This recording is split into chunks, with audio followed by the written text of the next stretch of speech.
बताइएगा नौशाद साहब, फजलुर रहमान साहब आप क्या समझते हैं कि क्या नाराज़गी है उनकी? वो तो पीडीएम में बड़े क्लोज थे, नून लीग के भी, पीपल्स पार्टी के भी, जरदारी साहब से उनके बड़े गहरे ताल्लुकात हैं मरासिम में। ऐसा क्या हुआ, या आप क्या समझ रहे हैं, देखिए या वो क्या तो इनसाइड अपनी स्टोरी है आपके पास? इनसाइड स्टोरीज का बात ही कोई नहीं है। देखिए उनका ये ख्याल है, उनका बल्कि मौकफ है कि उनके साथ धांधली हुई है। बलूचिस्तान में, सिंध में जो है वो नशिस्तें खरीदी गई हैं, ये कल उन्होंने फरमाया है। केपीके का नाम जानबूझकर वो नहीं ले रहे अभी, क्योंकि उन्हें एक प्रेशर रखना है हुकूमती, जो भी नई हुकूमत बन रही है इस वक्त, उसके ऊपर। वरना अगर ना आप देखिए कि सबसे ज्यादा उनको जो तकलीफ है वो खैबर पख्तूनख्वा के मैंडेट की है। सबसे ज्यादा उनके कैंडिडेट वहां मौजूद थे। सो उनको ये लगता है कि जो नशिस्तें उनको मिलनी चाहिए थी वो उनको नहीं मिली, और उनके साथ धांधली हुई है। यही उनका मौकफ है, यही पाकिस्तान तहरीक इंसाफ कह रही है। बाज दीगर जमातें भी यही जो है ना वो शोर मचा रही हैं। पहले भी ये बात की जा रही थी, ये बात बार बार की जा रही है कि देखिए 35 पंक्चर वाला जो आपको याद होगा एक इल्जाम था, वो भी कमीशन बनाने के बाद ही वो उससे यूटर्न लिया गया था। बानी अब पीटीआई ने भी कह ये दिया था कि वो सियासी बात थी।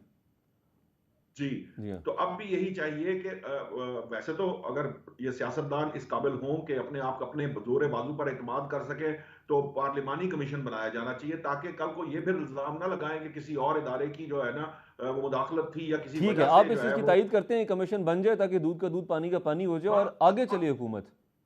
यस ऑफ कोर्स, इसके बगैर मामला जो है वो हमें सेटल होते नजर नहीं आ रही है। और बात क्या दुरुस्त आपको है कि दिखाई दो देता दिन है की कि सोच सकते। मुस्लिम लीग नून और पीपल्स पार्टी इसके हक में होंगे कमीशन के? देखिए राना सनाउल्लाह साहब ने एक निजी टीवी पे गुफ्तगू करते हुए ये कहा था कि वो पार्लिमानी कमीशन हो या जुडिशल कमीशन हो, वो बनाने को तैयार है।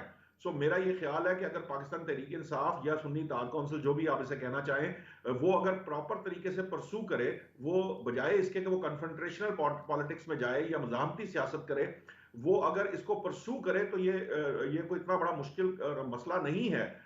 पार्टियां जो हैं वो इस चीज पर रजामंद हो जाएंगी। आज बिलावल साहब ने भी जो तकरीर है उसमें भी ये कहा है कि अगर तहरीक इंसाफ या सुन्नी इत्तेहाद काउंसिल जो भी मौकफ रखती है, अगर ये कोई काम करना चाहती है जो आईनी और कानूनी है, तो हम इसका साथ देंगे। तो मैं ये समझता हूं कि उन्होंने ये फौज पर कमीशन की तश्कील होनी चाहिए। बेहतर है कि पार्लिमानी कमीशन बनाएं और उन लोगों की उसके अंदर बनाएं, जैसे कह लें कि जेर इंतजाम बनाएं जिनको इसमें बहुत ज्यादा मसला है, ताकि ये कल को बिल्कुल क्लैरिटी के साथ ये ठीक चीज है। सामने आ सके। जो हुकूमती और जो हुकूमती पार्टियां हैं वो सिर्फ असिस्टेंस का रोल अदा करें, और पार्लिमानी कमीशन का फायदा यह है कि सब कुछ इनके सामने होगा और ठीक उसका है। नतीजा फिर ये ठीक है मानने पर नौशाद साहब, वक्त थोड़ा सा मजबूर कम हो। रह गया।